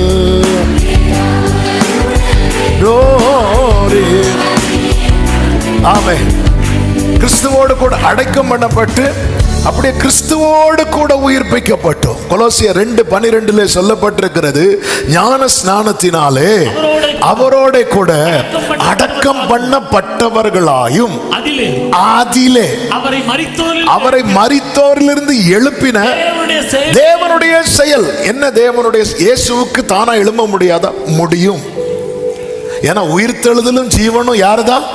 ஆனா அவர் சிலுவையில் மரிக்கும் போது என்ன சொல்லி மரிப்பார் தெரியுமா? பிதாவே, உம்முடைய கரத்தில் என் ஆவியை. அப்போ யார்கிட்ட ஒப்பு கொடுத்தார்? பிதா கிட்ட. பிதா என்ன செய்தார் தெரியுமா? தம்முடைய, ஆமென், மரித்தோரில் இருந்து அவர் என்ன செய்தார்? எழுப்பினார். இந்த செயல்ல, இந்த கிரியையில, இந்த உயிர்த்தெழுதலின் கிரியை இருக்கிறது அல்லவா, இதுல யார் யார் நம்பிக்கையா இருக்கிறார்களோ அவர்கள் என்ன செய்கிறார்கள் தெரியுமா? அவரோடு கூட எழுந்தவர்களாய் இருக்கிறார்கள். அப்ப அவங்களுக்கு என்ன நிச்சயம் இருக்கும் தெரியுமா? பழையன ஒளிந்தன. 2 பேதுரு 1:9 சொல்லப்பட்டிருக்கிறது. 2 பேதுரு 1:9, இவைகள் இல்லாதவன் எவனோ அவன் முன் செய்த பாவங்கள் அற தான் சுத்திகரிக்கப்பட்டதை மறந்து கண் சொருகி போன குருடனாய் இருக்கும். முன் செய்த பாவம், அதாவது ரட்சிக்கப்படுவதற்கு முன்னாக, கிறிஸ்துவுக்குள்ள வந்து ஜெனிப்பிக்கப்படுவதற்கு முன்னாடி நாம் பல விதத்தில் தவறி இருக்கலாம், விழுந்திருக்கலாம். ஆமென். ஆனால் கிறிஸ்துவுக்குள்ள ஒருத்தன் வரும்போது கர்த்தர் அவனை என்ன செய்கிறார் தெரியுமா? முந்தினவைகள் இனி நினைக்கப்படுவது. அப்படி ஒரு டெலிவரன்ஸ். ஏன்னா கர்த்தர் என்னை உயிர்ப்பித்திருக்கிறார். எப்படி? கிறிஸ்துவுடனே கூட. கொஞ்சம் யோசித்து பாருங்க. ஆமென். அடிபட்டதெல்லாம் யார் தெரியுமா? கிறிஸ்து. ஆனா ரிவார்டு யாருக்கெல்லாம் கிடைக்கும் தெரியுமா? நமக்கு. ஒருத்தரை அடி வாங்கிட்டு ஒரு கூட்டமா பிதாவுக்கு முன்னாடி போய் நிற்க வைக்கிறார். ஆமென். சிலுவையை அவர் மட்டும் சுமக்கிறார்.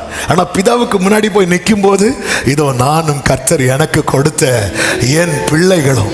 கொஞ்சம் எக்ஸாம் ஃபுல்லா அவர் எழுதுறார். மெடல் வாங்குறதுக்கு நம்மளை கூட்டிட்டு போறார். ஆமே. நான் நினைச்சேன் ஆடியன்ஸ் இல்ல. ஆமே. அங்க போய் நேம் அனௌன்ஸ் பண்ணும்போது தான், அவர் பேரோடு கூட என் பேரை அனௌன்ஸ் பண்ணும்போது தான் எனக்கு தெரியுது, ஆண்டவர் என்ன நடந்துச்சு. பேசாம வந்து நில்லு. ஹல்லேலூயா. என்ன ஒரு பாக்கியம். அதுதான் எபேசியர் 2வது அதிகாரம் 6, 7, 8 வசனங்களிலே சொல்லப்பட்டிருக்கிறது. கிறிஸ்து இயேசுவுக்குள் அவர் நம்மிடத்தில் வைத்த தயவினாலே தம்முடைய கிருபையின் மகா மேன்மையான, கைகளை உயர்த்தி ஒரு ஹல்லேலூயா சொல்லுங்க. ஆமென். சில வார்த்தைகள் எல்லாம் பார்க்கும்போது அப்படி உள்ளம் மகிழும். ஐஸ்வர்யத்தை வருங்காலங்களில் விளங்க செய்வதற்காக கிறிஸ்து இயேசுவுக்குள் நம்மை அவரோடு கூட. நம்ம எல்லாம் ஜீசஸ் ஸ்டோரி பார்த்துட்டு இருக்கும்போது, இப்போ ஜீசஸ் எழும்புவார் அப்படி பார்த்துட்டு இருக்கும்போது, பிதா அதை எப்படி தெரியுமா அவர் டிசைன் பண்ணி இருக்கிறார். அவர் போட்ட ப்ரோக்ராம் என்ன தெரியுமா? கிறிஸ்து எழும்பும் போது அவரோட கூட. நீங்க பைபிளை இந்த ஆங்கிள் பார்த்தீங்கன்னு வைங்களேன், உங்களுக்கு பைபிளை மூடவே மனசு வராது. இந்த சூப்பர் புக்குன்னு ஒரு ஸ்டோரி இருக்கு, பிள்ளைங்களுக்கான ஸ்டோரி. அதுல நீங்க பாத்தீங்கன்னா ஒவ்வொரு கேரக்டருக்குள்ள ஒரு 2 சின்ன பிள்ளைங்களும் கூடவே என்ன பண்ணுவாங்க தெரியுமா? டிராவல் பண்ணிட்டே இருப்பாங்க. ஆமா, இங்க பாருங்க, அப்படிதான் எழுதி வச்சிருக்கிறார். கிறிஸ்துவுக்கு அதான் மகா தயவு, அதான் மேன்மையான கிருபையின் ஐஸ்வர்யம். கிறிஸ்துவுடனே கூட, ஆமென், அவரோடு கூட நம்மை எழுப்பி உன்னதங்களிலே அவரோட கூட உட்காரவும் செய்தார். ஆமென். நமக்கு தெரியும் உயிரோடு எழும்பி உன்னதத்தில் போய் உட்கார்ந்தது யாரு? இயேசு. ஆனா பிதாவுடைய திட்டம் என்ன? இந்த இதுல யாரும் இருக்கணும் சொல்லுங்க, நானும் இருக்கணும். பக்கத்துல 2 பேரும் கைப்பிடிச்சு சொல்லுங்க, நாமளும் இருக்கணும். இதுதான் தேவனுடைய திட்டம். ஆமென் சொல்லுங்க பார்க்கலாம். எவ்வளவு பெரிய பாக்கியம்! ஆண்டவருடைய அன்பை எண்ணும் போது ஹல்லேலூயா ஹல்லேலூயா. அப்பாவும் சமூகம் எனக்கென்றும், எவ்வளோ பெரிய மேன்மை! உட்கார வைத்திருக்கிறார் உன்னதங்களில் அவரோடு கூட. ஸோ இந்த மைண்ட் செட்ல ஒரு தேவ பிள்ளை வாழணும். எந்த மைண்ட் செட்ல? நானும் மரித்து உயிர்த்தவன். எல்லாரும் சொல்லுங்க பார்க்கலாம், நான் மரித்து உயிர்த்தவன், நான் மரித்து உயிர்த்தவன். கொஞ்சம் யோசித்து பாருங்க, மரித்தவனுக்கு எதை குறித்தாவது கவலை இருக்குமா? அடக்காராதனைக்கு பண்ணு கொடுப்பாங்களா மாட்டாங்களா? அந்த கவலையே இருக்காது. நேரத்துக்கு எடுப்பாங்களா மாட்டாங்களா? மண்ணு போடும்போது பெரிய கல்லையும் தூக்கி, எந்த கவலையும் கிடையாது. எண்ணத்தை உண்போம், எண்ணத்தை ஒடுப்போம், ஒரு கவலை கிடையாது. ஆமென். நாளை குறித்த பயம் உண்டா? கிடையாது. ஐயோ இவங்க வருவாங்களே, மனைவி பயம் உண்டா? எந்த பயமும் கிடையாது. மரித்தவனுக்கு ஆண்டவர் சொல்றாரு, இங்க பாரு, நீ இப்ப எனக்குள்ள இருக்கிற, உன்னை பழைய காரியங்கள் தாக்குறது மாதிரி வரும்போது நீ ஒண்ணு புரிஞ்சுக்கோ, இப்ப நான் அல்ல, கிறிஸ்து வாழ்கிறார். நான் பிழைத்திருக்கிறது அவருக்கென்று பிழைத்திருக்கிறேன். ஆமென் சொல்லுங்க பார்க்கலாம். அப்போ ஒரு தேவ பிள்ளை எந்த நிலையில வாழணும் அப்படின்னா, இயேசுவால உயிர்ப்பிக்கப்பட்டவனுடைய மனநிலையில வாழணும். வேதத்துல ஆண்டவராகிய இயேசு கிறிஸ்து அவர் வார்த்தை தாம் யார் என்பதையும் காண்பிக்கிறார், அதை அடையாளத்தினால் உறுதிப்படுத்தினார். இப்போ பாருங்க, அவர் சொல், நான் தான் மெய்யான திராட்சை செடி அப்படிங்கிறார். அதை ஜனங்கள் புரிந்து கொள்வதற்காக அதை அடையாளத்தினால் உறுதிப்படுத்தும் வண்ணமாய் காணவர் கல்யாண வீட்டில் இயேசு என்ன பண்ணார்? தண்ணீரை திராட்சை ரசமாக மாற்றினார். நான் தான் உலகத்துக்கு வந்த மெய்யான ஒளி என்றார். அதை உறுதிப்படுத்தும்படியாக குருடருக்கு அவர் என்ன கொடுக்கிறார்? எல்லா குருடருக்கும் பார்வை, எல்லாம் கொஞ்சம் கொஞ்சம், அது அடையாளம் என்பது கொஞ்சம் தான் இருக்கும். அது போலவே நான் தான் உயிர்த்தெழுதல், நான் தான் ஜீவன் என்பதை காண்பிப்பதற்காக ஆண்டவர் வேதத்தில் 3 நபர்களை உயிரோடு எழுப்பினார். யாரெல்லாம் சொல்லுங்க பார்க்கலாம்? லாசரு. ஏன் ஃபர்ஸ்ட் எடுத்ததுன்னு லாசருன்னு சொல்றோம்? ஏன்னா அவருக்கு மட்டும்தான் பேரு நமக்கு இது தெரியும். லாசரு, அப்புறம் யவீருடைய பிள்ளை, அடுத்து நாயினூர் விதவையின் மகன். இதெல்லாம் அடையாளம். இப்போ லாசருவை பார்த்தீங்கன்னா கர்த்தர் உயிரோடு எழுப்பினார். உயிரோடு எழுப்பின பிறகு லாசரு எப்படி இருந்தான்? இதுதான் கிறிஸ்துவோடு கூட எழுப்பப்பட்ட ஒவ்வொரு தேவ பிள்ளையும் காணப்பட வேண்டியது.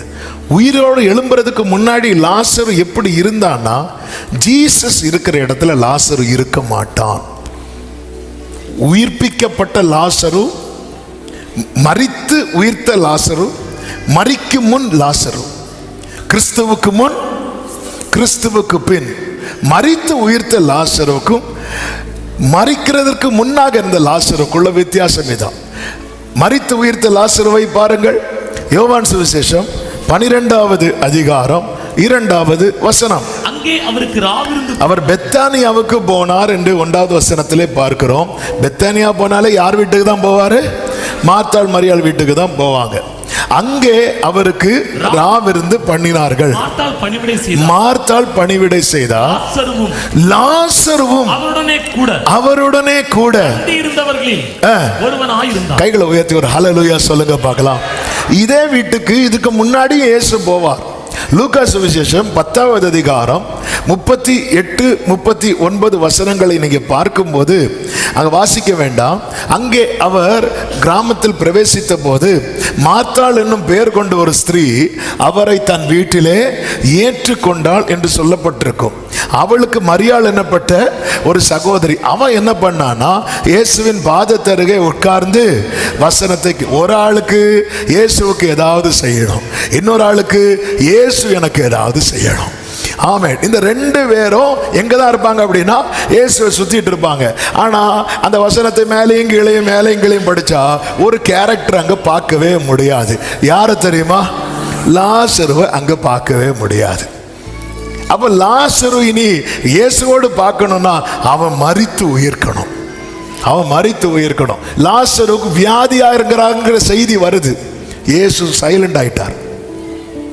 ஆமென். அவன் பழைய மனுஷன் சாகணும்.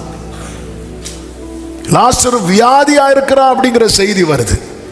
வியாதியா இருக்கிறாங்கிற செய்தி வரும்போது யோவான் 12வது அதிகாரம் 11வது அதிகாரம் 3-4 வசனங்களை வாசியுங்கள். அப்பொழுது அவனுடைய சகோதரி, ஆண்டவரே, நீர் சிநேகிக்கிறவன் வியாதியா இருக்கிறான் என்று சொல்ல அவனிடத்துக்கு ஆள் அனுப்பினார். அடுத்த வார்த்தை, இயேசு அதை கேட்டபொழுது இந்த வியாதி மரணத்துக்கு ஏதுவாயிராமல், ஓ தேவனுடைய கைகளை உயர்த்தி ஒரு ஹalleluya சொல்லுங்க பார்க்கலாம்.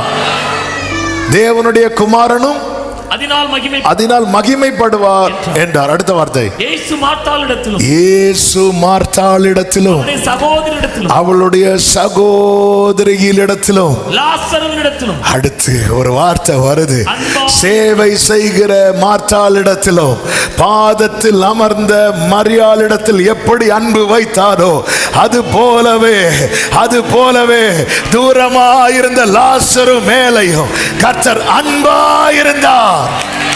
அந்த அன்பின் அடையாளமாக தான் அவனை மரணத்துக்குள்ளாக்குகிறார். நான் ஆவிக்குரிய கண்ணோட்டத்தோடு சொல்லுகிறேன், கர்த்தர் நம்மை அவருடைய சாயல்ல கொண்டு வந்து பழைய மனுஷனை இல்லாம ஆக்கி. 6வது வசனத்தை வாசிங்க. அவன் வியாதியாய் இருக்கிறது அவர் கேள்விப்பட்ட போது தாம் இருந்த இடத்திலே பின்னும் 2 நாள் தங்கினார் என்று சொல்லப்பட்டிருக்கிறது. லாசரு மரிக்கிறான். 4 நாட்கள் ஆகிறது. எல்லாரும் அழும்போது இயேசு வந்து சொன்ன வார்த்தை, நீ விசுவாசித்தால் தேவ மகிமை, அந்த தேவ மகிமை அங்கு நடந்த உயிர்த்தெழுதல் மட்டுமல்ல, லாசருவை இப்பொழுது யாரோடு பார்க்க முடியும் தெரியுமா? இயேசுவோடு.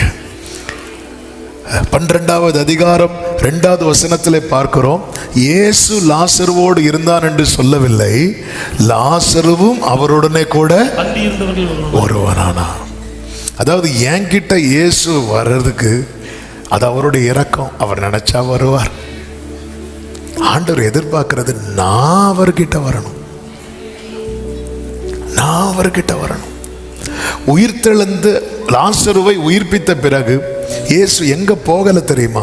கல்லறைக்கு போகல, வீட்டுக்கு வரார். உயிர்ப்பிக்கப்பட்டவன் சமூகத்தில் இருப்பான்.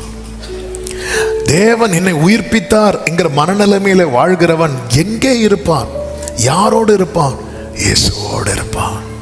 இந்த லாசரு பெரிய பிரசங்கெல்லாம் ஒன்றும் பண்ணல. அவனை இப்ப பார்த்தா யாரோட தான் பார்க்க முடியும் தெரியுமா? இயேசுவோடு. வேதம் சொல்லுகிறது அதனுடைய 9வது வசனத்துல, யூதரில் திரளான ஜனங்கள் அவர் அங்கே இருக்கிறதை அறிந்து அவர் மரித்தோரிலிருந்து எழுப்பின லாசருவை காணும்படியாகவும். அப்போ உலகம் எதை பார்க்க விரும்புது? மரித்தோரிலிருந்து எழுப்பின. ஆமா, ஏதாவது மாற்றம் உலகத்துக்கு. பழைய லாசருவை காட்டாதீங்க. ஆமென். பழைய லாசரு யாரு? மரித்து 4 நாள் ஆயிட்டு யாருமே சில பார்ப்பாங்க தெரியுமா? 5 வருஷம் 10 வருஷம் கழிச்சு பார்க்கும்போது, நீ இன்னும் மாறவே இல்லையா? ஆமென். நீ இன்னும் அப்படியே தான் இருக்கிறியா? உங்ககிட்ட ஒரு மாற்றமும். இந்த வேர்டை கவனிங்க. 2வது வசனத்துல என்ன சொல்லப்பட்டிருக்கிறது? லாசரும் இருந்தான் இருக்கு. ஆனா 9வது வசனத்துல ஏன் ஆண்டவர் இப்படி எழுதி வைக்கிறார்? மரித்தோரிலிருந்து எழுப்பின லாசரு. அதாவது உயிர்ப்பிக்கப்பட்ட லாசரு யாரோட தான் பார்க்க முடியும் அப்படின்னா இயேசுவோடு. தேவ பிள்ளைகளே, தேவன் நமக்கு பாராட்டின கிருபை உன்னதங்களில் அவரோடு கூட. இயேசு சொல்லுவார் அல்லவா, ஜெயம் கொள்ளுகிறவன் எவனோ அவனும் என்னோடு கூட சிங்காசனம். எவ்வளவு மேன்மையை வைத்திருக்கிறார். அப்போ உயிர்ப்பிக்கப்பட்ட ஒவ்வொரு தேவ பிள்ளையும் எதுல போக்கஸ்டா இருக்கணும்னா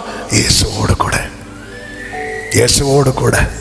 உமக்கும் எனக்கும் இடையில் எதுவுமே வராமல் எதுவுமே வராமல் இப்படி காணும்படி வந்தார்கள். 10வது வசனத்துல என்ன சொல்லிருக்கு தெரியுமா? லாசரு நிமித்தமாக யூதர்களில் அநேகர் போய் கைகளை உயர்த்தி ஒரு ஹல்லேலூயா சொல்லுவோம். இவன் உண்மையிலேயே உயிர்ப்பிக்கப்பட்டிருக்கிறான். இவன் உண்மையில உயிர்ப்பிக்கப்பட்டிருக்கிறான் என்கிறத மற்றவங்க காணும் போது அநேகர் இயேசுவின் மேல விசுவாசம் வைத்தார். என்ன கேட்கிற அன்பு சகோதர சகோதரி, இந்த லாசரு சாங் எல்லாம் ரிலீஸ் பண்ணல, இந்த லாசரு மெசேஜ் எல்லாம் யூடியூப்ல போடல, இந்த லாசரு வேற ஒண்ணுமே பண்ணல. இந்த லாசரு இயேசுவோடு கூட தான் இருந்தான், இயேசுவோடு கூட இருந்தான். அதை பார்த்தாங்க. நேற்று லாசர் எங்க இருந்தான்? கல்லறையில் இருந்தான். அதுக்கு முன்னாடி லாசர் இயேசு வரும்போது வீட்டில் இருக்க மாட்டான். இதான் லாசர். ஆமென்.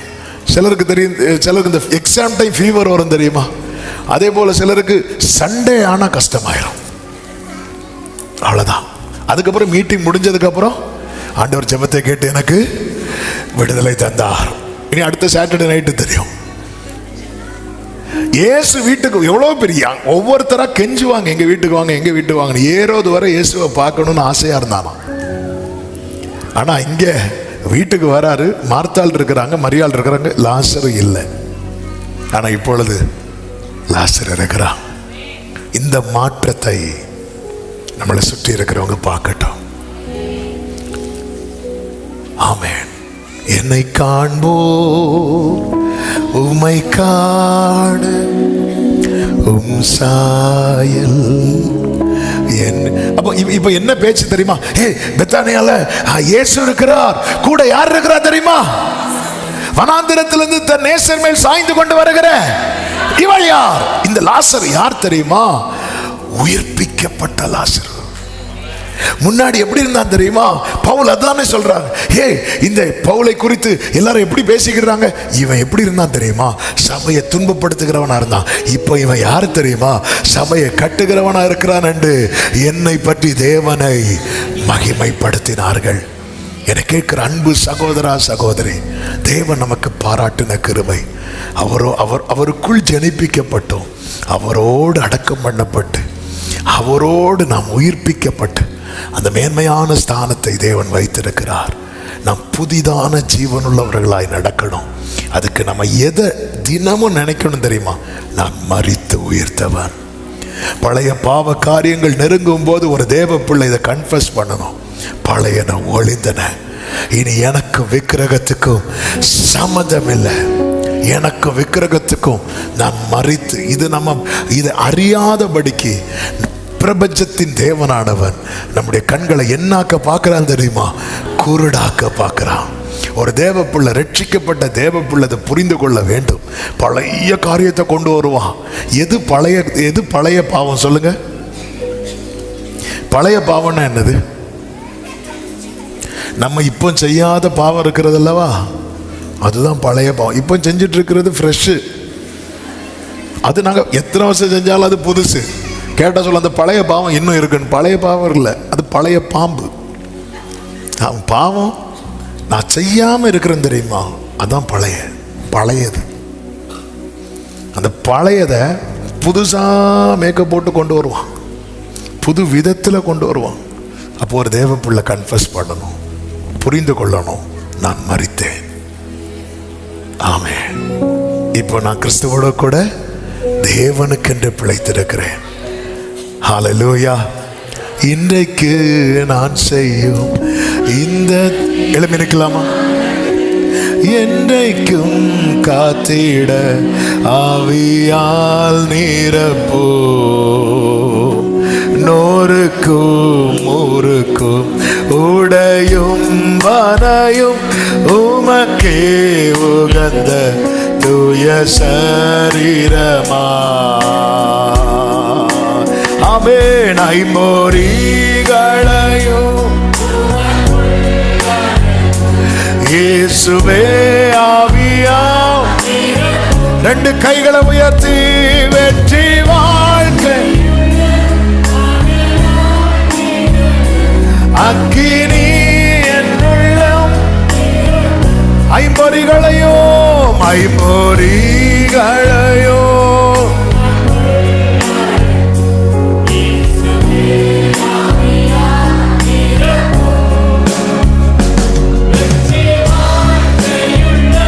Glory. Sharabala badara kadara. உலகமாமிசம் பிசாசு கடியில் அடிமையாகவே பாவி நான் ஜீவித்தேன். ஆமென். நிம்மதி தூய்மையை மறந்தேன். அப்ப பாராட்டின கிருபையை எண்ணி ரெண்டு கைகளை உயர்த்தி என்னையா என்னையா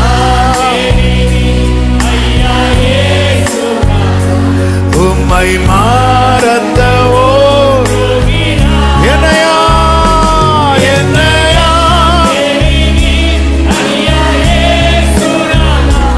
அடிமை சொல்லுங்க. வீட்டிலும் ஊரிலும் வீட்டிலும் ஊரிலும் செல்லும் இடமெங்கும் சோதனை வந்திடில் மேசியா வருகை மேசியா. ஓ பலரை சிலுவை கருகில் ஓ ரபா கடரபா சதனரா. ஆமென். முழங்காலில் நிற்க முழங்காலில்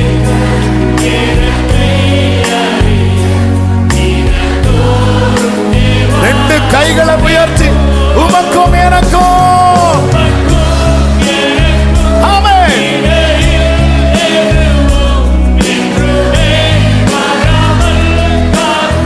முழங்காலில் நிற்க முழங்கா. கிருபை தாங்கப்பா கிருபை தாங்கப்பா. எல்லாரும் இருதயத்திலிருந்து உமக்கும் எனக்கும் இடையில் எது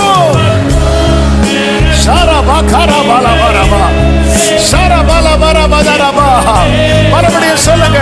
உமக்கும் எனக்கும் இடையில் எதுவோ உமக்கும். ஆமென் ஆமென் ஆமென்.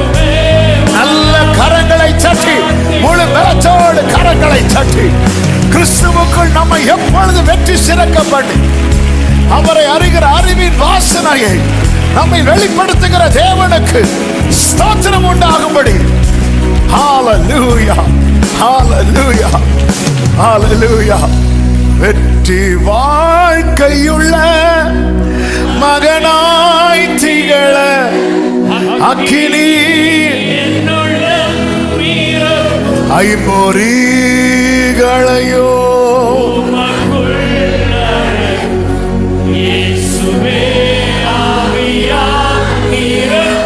வெற்றி வாழ்க்கையுள்ள மகனா வாழணும். ஜெயிக்கணும் ஜெயிக்கணும். ஹalleluya. விரும்புகிற தேவ பிள்ளைங்க ஒரு நிமிஷம் வலது கரத்தை உயர்த்தி இடது கரத்தை இருதயத்தில் வைத்து ஆண்டவர் சொல்லுகிற வார்த்தை பவுல் சொல்லுகிறார்.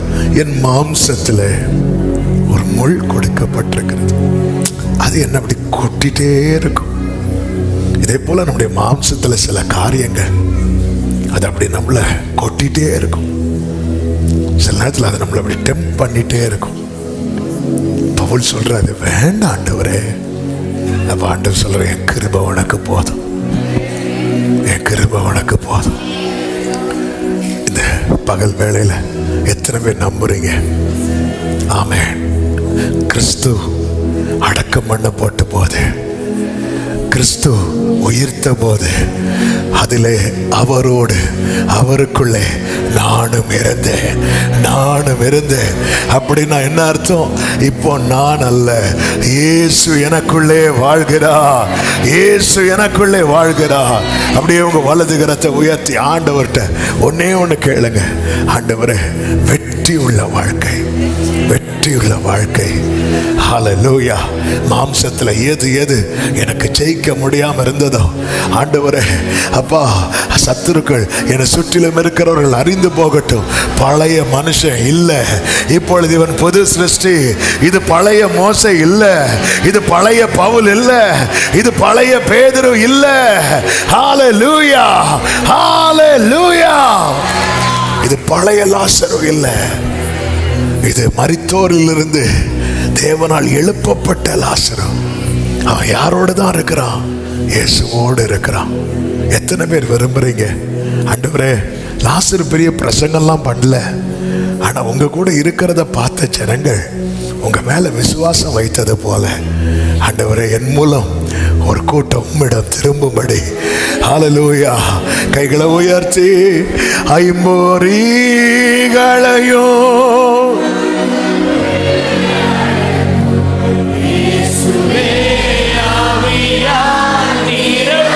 வெற்றி வாழ்க்கையுள்ள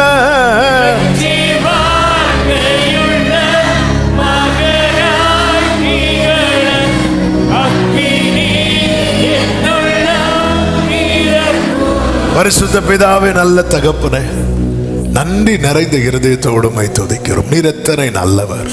உங்க கிருபை மிகவும் பெரியது ஆண்டவரே. எங்களை உம்முடைய சமூகத்திலே கொண்டு வந்து பாட துதிக்க ஆராதிக்க செபிக்க வைத்தீர். எங்களோடு பேசினீர் ஆண்டவரே. பாவத்துக்கு மரித்தவர்களாயும் கிறிஸ்துவுக்குள் தேவனுக்கென்று பிழைத்திருக்கிறவர்களாயும் நாங்கள் எண்ணிக்கொண்டு ஆண்டவரே பின்னானவைகளை மறந்து முன்னானவைகளை நாடி லெக்கை நோக்கி ஆசையாய் தொடர எங்களுக்கு கிருபை தருவீராக. இந்த வார்த்தைகள் எங்களோடு தொடர்ந்து பேசட்டும். எங்க வாழ்க்கையில் இது எங்களுக்குள்ள ஒரு பெரிய மறுரூபத்தை கிருபையாய் கொண்டு வர உதவி செய்யும். ஒவ்வொருவரையும் ஆசீர்வதியும். இயேசுவோடு மரித்து உயிர்த்த லாசரு இயேசுவோடு இருந்ததை ஆண்டவரை எல்லாரும் பார்த்தாங்க. எங்க கூட நீங்க இருக்கிறதையும் நாங்க உங்க கூட இருக்கிறதையும் எல்லாரும் காணும்படிக்கு எங்களை ஒரு விசை கூட மறுரூபப்படுத்தும். ஆசீர்வதியும். சபையை கர்த்தர் ஆசீர்வதியும். கிருபைக்குள்ள மறைத்து காத்துக்கொள்ளும். எல்லா மகிமை கனம் ஒருவருக்கே செலுத்துகிறோம். இரட்சகர் இயேசுவின் நாமத்தில் பிதாவே.